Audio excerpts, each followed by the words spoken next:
Okay, so in today's episode of Brit and Poland, we are going to talk about some additional Easter traditions. The last video I did on this topic was about Palm Sunday, about those long palm things that people beat each other with. It's good fun.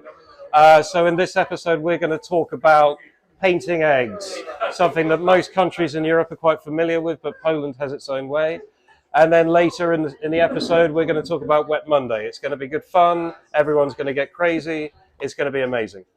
So I have with us Paulina. She is like the founder of Warsaw Global. If you've watched my videos, you may know a little bit about Warsaw Global by now. And we're going to talk a little bit because today we've had an egg painting day for our expat community here. It's lovely. Yes. So the tradition of egg painting in Poland actually goes back about 1,000 years. Though egg painting in general actually is pre-Christianity. So eggs have always been like a symbol of beauty and all those things of rebirth and fertility and all of that kind of thing. So generally it's considered lucky to paint eggs. And so today we're all hopefully going to be very lucky. There are a lot of different styles of painting eggs in Poland. The most traditional way is to basically use like onions for red, and there are a few different things. I'll give more details in the video, but like to dye the egg basically in natural colors. So that's one thing. And then people often use wax, so they will like melt wax onto a pen and draw designs. We've just used paint because, well, we're in a bar, and so it's a lot easier. But we have to mention one thing, that most of the time we boil eggs because also it's safer and easier for children, because most of the time they do that. So we paint them, we put the glitter, we put some whatever decorations, eyes or some little stuff like feathers. But there's an old way also to blow the eggs out. So you don't boil them, they are raw. You do a small hole with a needle on both sides, and then you blow it, like the air inside, so you have just the shell, and then also you can dye it in different colors and so on, but it stays longer because also you wash it.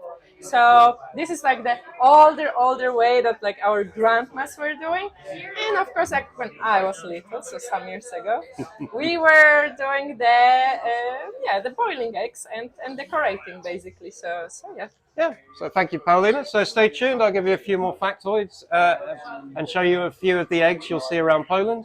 Hope you enjoy. Dzień dobry. Welcome to A Brit in Poland. This channel has a number of missions. The main one, to create a video for every place on this list. Though I could use your help. The help could be in a number of forms. You could like my video, you could subscribe to my channel, you could follow me on Facebook or Instagram, or you could donate to my Patronite account. Thank you very much for your time. I hope you enjoy the video.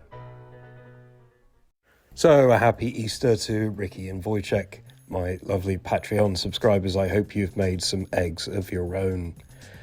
So we're going to talk a little bit more about the history. So Easter in Poland falls on the first Sunday after the first full moon of spring. So even though it's a Christian holiday, it is heavily influenced by pagan traditions. The week leading up to Easter is one for spring cleaning, or in the countryside, barns would be repainted. There is some fasting observed, depending on the strictness of religion. Traditionally, this would mean no meat or sweets, and families would often visit representations of the tomb of Christ. On the Saturday before Easter is where the egg painting begins. Now, Polish Easter eggs are called pisanki, coming from the word pisać, which means to write, and the pagan origins related to the sun god Dasbo.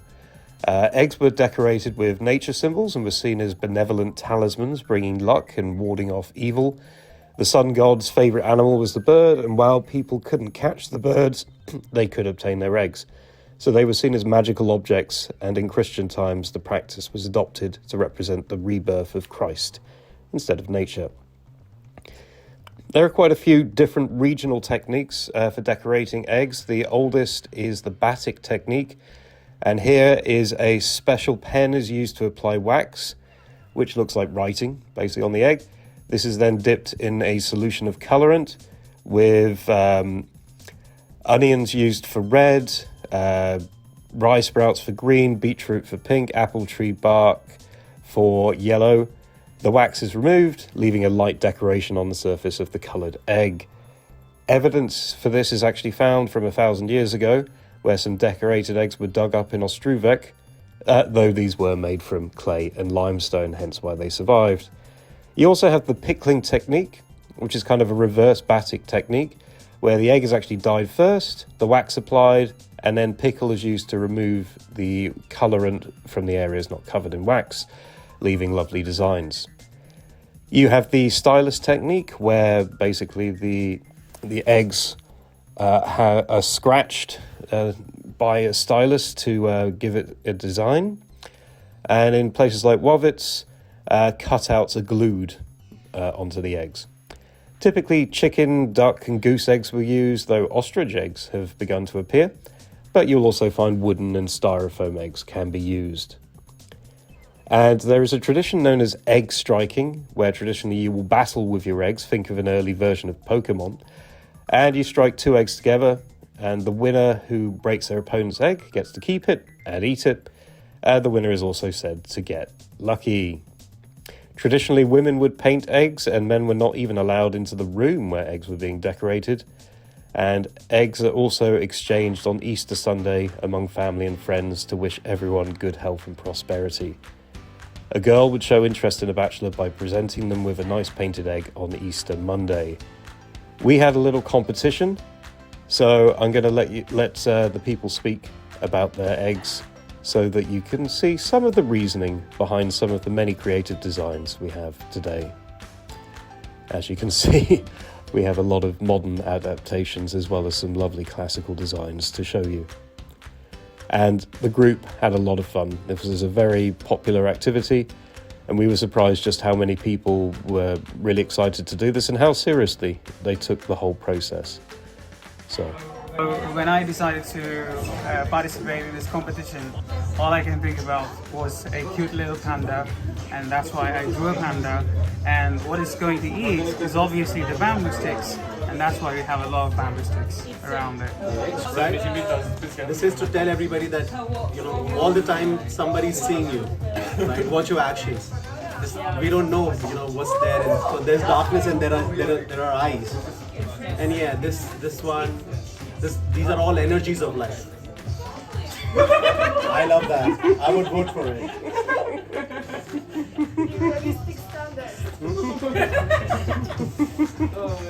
It's Marek running after bus.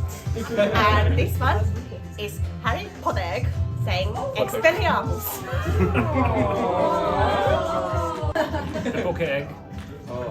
And this one is hatching. It's frozen in time. Is it an eye that's hatching? To the party.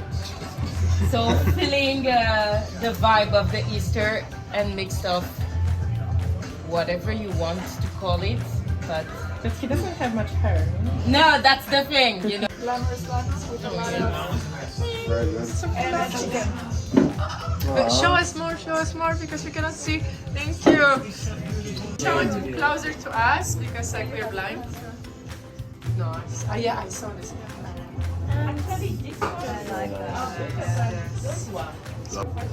Oh, look at Pinna! I have something with penguins, and I have this one that is been, I don't know why so much shine on it, but it's cute. Like, my egg has chicken pox. I see. Thank you. Thank you very much. I know you have this, but Represents the spring and all good, right? Okay. Yeah. Thank you. And this is. Lovely. One. for my father. Definitive proof that Batman is better than Iron Man. You saw it here, ladies and gentlemen. Now, of course, Easter is not free from commercialism, as every holiday. Here, you have even dry meats, which were actually added to the traditional Easter basket along with the eggs and various other materials. You have plenty of chocolate bunnies, chocolate eggs, but you don't have the giant Easter eggs we have in the UK. So they've escaped that. It's actually a bit of a tradition in families to hide the chocolate bunnies or the chocolate eggs around the home or the garden, and the children would have to go hunting for these. There's also a tradition where children may be asked to build a nest where the Easter bunny will leave behind chocolate for them in the morning. So yeah, it's kind of similar to Christmas in some ways. It's kind of fun and lovely decorated. I mean, I was just in Carrefour when I took these bits and pieces, and yeah, you can see you can buy your own styrofoam eggs or your rabbit flavored salt and pepper shakers. These are the traditional Easter baskets.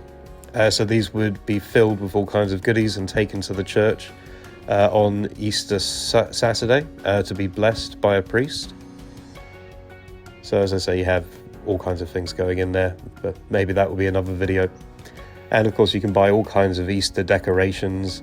I think anyone who loves this time of year is probably filling their house with these kinds of goodies.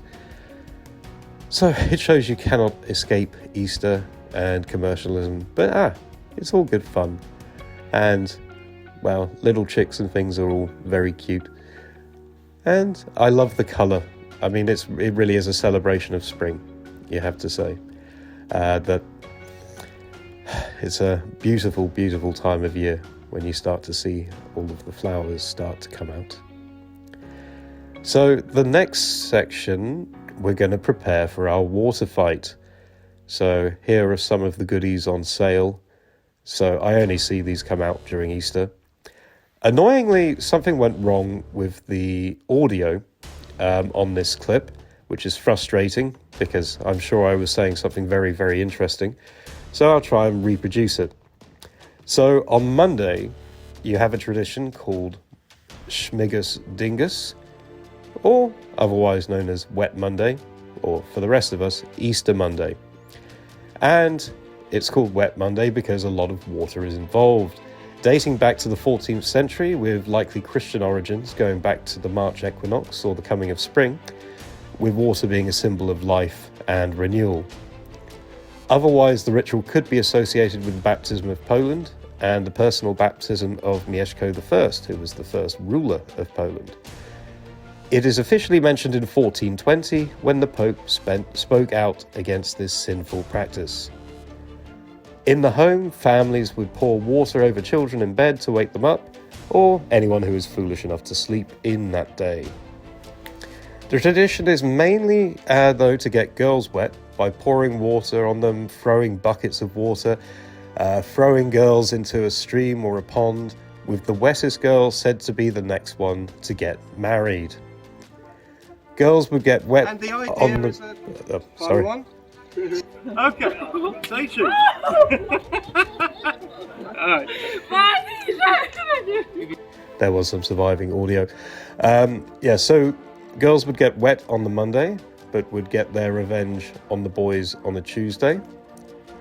However, these days, as demonstrated in this video, it's more of a full-on water fight, and anyone can be a target. So be wary of water guns, balloons, and water bottles. Sometimes even fire engines have been known to turn the hose on people. Now, these days, you will not see this so much in big cities. I've never seen it really happen on the streets, but you do tend to get these like organised water fights, like we did with Warsaw Global this year. So we had a fun little session here where we all got soaking wet. In the country, however, this tradition is more alive and well. And I don't know, one of these days I'm going to have to get out to the country and, see the whole tradition in full swing. Or maybe we can do some more accurate, reconstructions next year. And another part of the tradition is to actually whack a girl's legs with a plant called the pussy willow. though most of the girls I've spoken to in Poland say they don't know this ritual, so I think it is one that is kind of very regional. But you can still buy like pussy willow plants just on the street in Poland. I bought like a small bushel for like 5 zloty or something, which was incredibly cheap. But then again, it does grow. Oh, and one other little tidbit. So one way that girls could try and get out of the soaking was to bribe boys with the coloured egg in order to stay dry. And maybe meet a potential partner in the process. Now, the problem with a water fight is eventually you run out of water, and our Indian friends had some coloured powders, which you might associate more with the festival of Holi. So we perhaps went a little bit crazy, and we all ended up looking a bit like the Hulk. By the end of this session, it was great fun heading back to the metro after this, where we kind of quickly jumped into the toilets to firstly get changed and secondly try and perhaps wash some of this dye away from our hair and things rather unsuccessfully. I looked like a punk rocker from the 80s for most of the day. What was even more fun is we decided to go to a bar after this.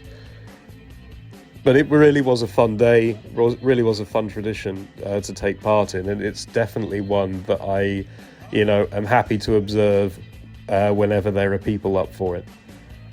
And I think each year we're probably going to get just a little bit crazier and a bit crazier. Certainly we have to think about better ways to take water or to be near some kind of water source. But thank you for watching.